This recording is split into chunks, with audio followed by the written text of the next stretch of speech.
السلام عليكم ورحمة الله وبركاته. كسر دواده دنيا كنال ما يعيقوا محمد إبراهيم هذا مقال كان ما تحكي ساتسي هاي مقاله لا يابله وعن إنسان حلي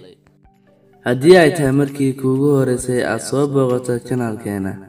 فلنا سبسكرايب سيدو كنا لايك كي لاوي مقال كنا سيانو نقطة ديري قدين ونشر قرأ أصحاب هذا سيايوغا فايدان مهد سند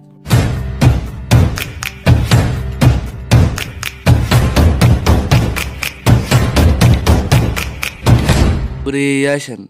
iyagoo ku jira hawshooda ayaa mid kamid ah siiba kameramaankii wax duubayay ayaa wuxuu ka dhacay meel jaran ah balse waxay ahayd meeshaasi meel halis ah balse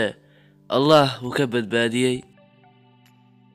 wariyadan iyadoo wareysanaysa ninkan balse ay ku dhex jiraan garoonkii lagu ciyaarayayba ayaa hal mar waxaa soo jeedayba qurun dhan oo bad caashanaysa balse maxaa ku dhacay wayba qaateenba wariyadan iyadoo hawsheeda wadata ayaa waxa soo dul istaagay dad waxay u soo istaageen in ay ku ciyaaraan oo ay ka dhigtaan wax iska fani ah. Well, that is up to you. Now, last season Didier Drogba walked away with the top award. The big question is, can he do it again? Well, in around half an hour from now, we'll be finding out. طبعا waa wariye saabinaya oo ciyaaraya kubad balse maxaa ku dhici doona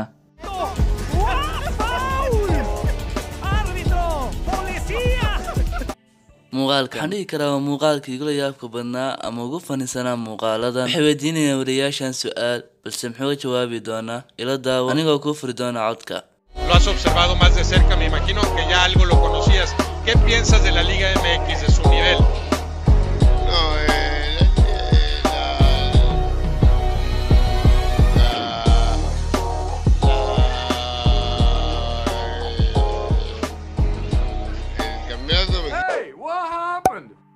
jawaabtii uu siin lahaa wuxuu ga dhigayba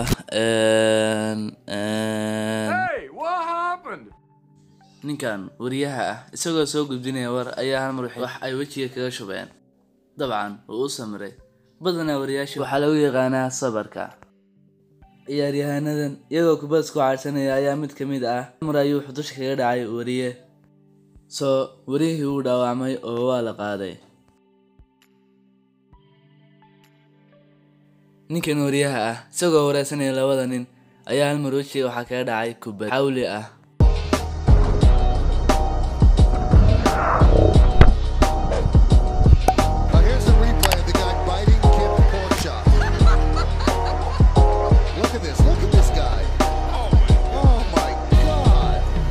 Al Milan una grande scelta. Assolutamente sì, però sempre nel cuore della Sampdoria.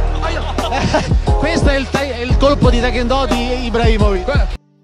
ninkan oo u tartamaya dhinaca mootada ayaa wariyada wareysatay kadib markii uu ka tagay maxaa ku dhacay wixii dhiiqa ah oo dhan ayuu ku reebayba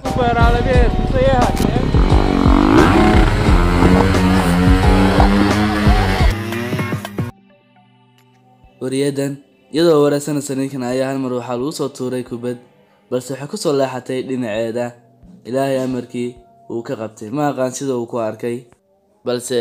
Allah wuu ka badbaadiyay kubadan sababtiisana ninkan ayuu uga dhigay